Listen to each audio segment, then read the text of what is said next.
Good morning, guys. It is November 27th, Monday, November 27th, 2023. This is Bathrobe Business. I'm Georgi Oganov, and here is the news. So there's a lot of developments over the weekend. I was off all weekend. I didn't even have a video on Wednesday because I was traveling. And that leads to the first story. Travel is at record-breaking numbers. More Americans traveled this year than any year since pre-COVID. So this is a huge number and a good news for the economy. There's actually a lot of positive information about the economy. And I'm going to get to each story individually, and then a possible headwind that I see, my favorite indicator that I always tell you about, gold.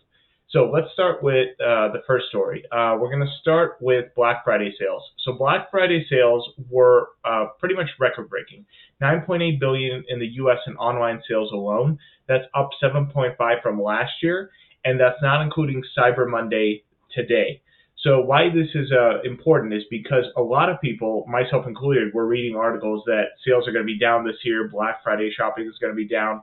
It's going to be a muted holiday season due to rising inflation costs across the board, less disposable income, etc. But this is actually the opposite of what was expected. So sales are up across the board. From online to physical retailers. I don't think anybody expected that, and that's actually a very positive sign for the economy. I keep saying that even though every article you read, every person you listen to, from Jamie Dimon to, I can't remember the guy's name, but the guy from The Big Short, the famous one who predicted it earlier than anybody else, everybody is talking about that the economy is going to crash, the economy is going to crash. It does not show any signs of doing that yet. I know I'm odd man out. You could say, well, what do you know? But I've been doing this channel for close to a year, and every time I look at the stories of the day, there's only positive outlook. The only negative outlook are people's opinions. When you actually look at the hard data shows the economy is actually pretty strong. You've got good retail sales. You've got rising wages. Even though the housing market is down, the housing market is actually doing pretty well. If you were to post your house for sale right now, you would be above asking price. You would quickly have multiple offers on the table. So every sector of the economy is up. And right now, energy prices are going down. So this is all very good news for the economy.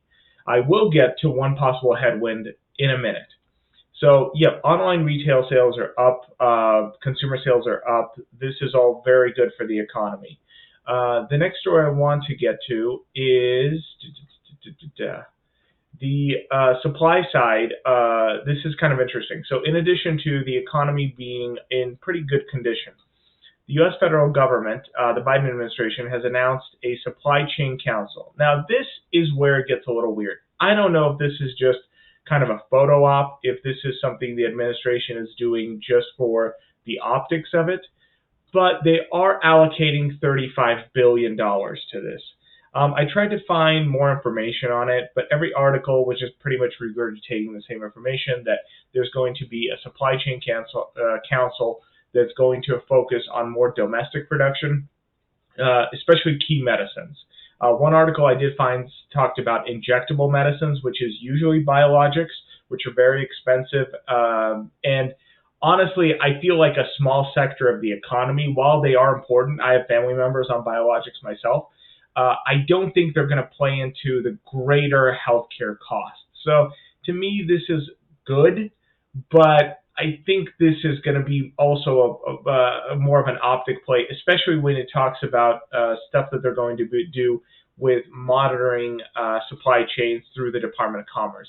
So I wouldn't be surprised if most of these funds are being allocated strictly for restructuring and revamping, upgrading equipment within the bureaucratic administrations, and doesn't really trickle down to a whole lot of change. Granted, they did pass the Inflation Adjustment Act, whatever that was, the Inflation Act from a couple of years ago, which also was stuffed with a lot of pork, but it did have some pretty big incentives for chip manufacturers. So that's not a joke. We in Utah actually benefited from that greatly. Texas Instruments expanded a facility. I did a story on it. I want to say it was an $8 billion facility that they're building. They just broke ground on it this year, earlier this year. So it is working. Whatever the act did, in addition to wasting a lot of money, actually did have some nuggets and some kernels of something good in there. So Also a good story about the economy. Black Friday, we already covered that one. The next story I'm going to talk about is going to be about Coinbase, which is the name of this post today. So Coinbase is kind of the only one that has now survived these crypto wars. As you may have heard, we didn't cover it on this channel because I was out of town, but Binance, the CEO, whose name is very difficult to pronounce, but I will attempt, Changpeng Zhao, has been convicted. He is facing 4.5 billion in fines. He has turned himself over to the federal government for fraud, money laundering, etc., and is the last of Coinbase is the last of the big players. FTX, of course, being the famous one that happened last year. There were implications that Binance led to their downfall through a pump and dump scheme. So Sam Bankman-Fried was essentially the crypto Bernie Sanders, right? He only suffered because all of a sudden people realized his tokens weren't really worth what he said they were, and they started trying to pull money that wasn't there. It was essentially a Bernie Sanders scenario, a traditional Ponzi scheme, just with crypto. And they say that, they don't say, it's pretty well known that Changpeng Zhao was involved in that because he helped seed rumors that FTX and Alameda were not solvent. And that's what was the first domino that started it all. And now he is going to be on the hook as well for fraud. So it's interesting that this is happening across the board. Now, Coinbase is also not unscathed. Actually, Coinbase is being investigated by the FTC. It was actually the first investigation. I talked about it on this channel, that Coinbase was the first to get investigated pre the FTX scandal and everything else. Coinbase has had a lot of issues throughout its tenure. I don't know how old the company is, but it's had issues like every one of these cryptocurrency banks, in the fact that it's being investigated and it's being talked about that it's involved in money laundering and violating FEC regulations. So this could be political. I'm not discounting that. I'm not very much pro or against crypto. I don't own any crypto myself. I don't see the value in it personally. I don't think their value is there as much for the common consumer as it is for larger investors. I think most of the crypto that is owned by large investors, except for the few that got in early on, those crypto millionaires that bought it at like $12 and are now reaping the benefits.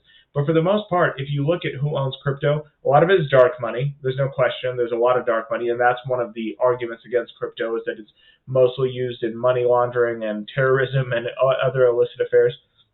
But major investors through Goldman and your large investment banks, mutual funds, IRAs, a lot of them are invested in crypto. So I think the people that this myth that individuals own crypto and that it's a fight against inflation and fiat currency that you hear all the time, it's there, sure, but I think that's a very minor story. I know that's an unpopular opinion, but when you ask most individuals, they're not owning crypto. They just hear about crypto, and if they do own crypto, it's through a large institution. Very few people are carrying it around in a lockbox like you're supposed to. So that's my biggest gripe with crypto, is it's not really worth the hype. I'm not saying it can't be useful. I think the most usefulness of it is the blockchain, the fact that you can transfer money almost instantaneously around the world. I think that technology is the most interesting of it. That's what's probably going to be adapted and replicated across the board. I know a lot of people are worried about government or regulated coins, Fed coins. I myself, I do not want a Fed coin. I think that's a terrible idea. But having institutions as a service that can offer blockchain services of transferring money, I think is a great idea and should be more universally adopted. I do not want government Fed coin. I think that's a terrible, terrible idea for multiple reasons. We're not going to get into that today. So I did promise one thing, and that was that one headwind that I see. Again, everything is very positive with the economy. I think that for the most part, we're seeing nothing but strong numbers from retailers, car sales, mortgages. I mean, you can go into the nitty-gritty of the numbers and find, oh, this sector is down X percent, this sector is up that much percent, but wages are rising. Inflation is supposedly down, so that's what I'm going to get to. Oil is down. So you've got very strong indicators for the economy. Right now, it's pre-market. In Utah, it's 7:11 right now. On the East Coast, it's going to be 9:11, so the market's opening literally in about 20 minutes. The Dow in the pre-market is down just 52 points. The S&P is slightly down. The Nasdaq is slightly down in the pre-market, but so little that it's not worth mentioning. Oil is down as well, 75 barrel for crude. Now, here is the headwind that I see, and it's not a small one. Gold. So I talk about gold on this channel a lot, and people might think I'm a gold fanatic, I'm a libertarian that wants to go back to the gold standard. It's not about that. Gold is a very interesting indicator because it's an indicator that is more right than wrong. It's a hard data number, it's a commodity, it's traded globally. So I've talked about this channel before, and the fact that gold shouldn't go above 2,000. Every time gold goes above 2,000, something wonky is going on in the economy. If you track gold to pre-2008 recession, and because of the business that I'm in, the dental business, most people don't know that. The reason dental business is so closely tied to commodities is we own a laboratory. We own a dental laboratory. And traditionally, there was a lot of precious metal in a lot of those restorations, a lot of laboratory fabricated restorations, crowns, implants, etc. That has since decreased. It's probably just 1% of our business now.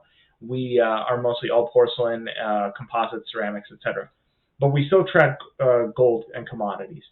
And so if you go back to pre-2008, it almost predicted the crash well before Lehman, well before Bear Stearns, well before anything else. Gold is always a good indicator. It's not that it's, I don't look at it as an investment. Many people do. Gold actually fluctuates just as much as any index fund or any stock. So investment-wise, it can be used. But just know it's not one of those things. This is also the problem I feel like with crypto is you just buy it diamond hands and don't let it go. I'm just looking at gold as a thermometer on how well the economy is doing. And every time gold has gone above 2,000, something is going on in the economy that we're not hearing, that we're not seeing, that's not being talked about. So right now, gold is at $2,013. It was actually 2018 when I was just checking a few minutes ago before I started the video. So that's high. That's very high.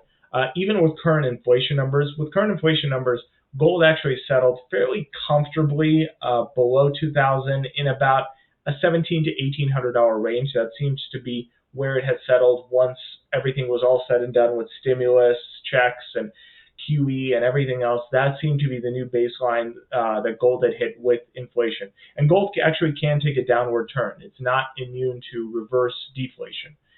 It is still an investment and should be looked at it as such. But it is above 2,000, and that is literally the only headwind that I am seeing in the economy. I would guess to say that I think inflation is going to be very high this quarter, and that's why we're seeing it. I think we're going to come back with a very high inflation number. It doesn't mean it's going to be record-breaking, but it's going to be above estimates, and I think it's going to lead to another raise in interest rates, probably another quarter basis point in the new year. Because gold, it's at a 6-month high right now, and the dollar is softening. I think it's going to mean that there's going to be more inflation coming. That's pretty much it. That's more or less all the stories I wanted to cover for the day. I hope you guys have a great day. It's the start of a new week right after the holidays, so hopefully it won't be too crazy for you. I know it's going to be crazy for me. We've got a lot of moving parts going on, specifically in our laboratory. We're investing heavily in new equipment. So I will see you guys tomorrow. Have a great day and take care.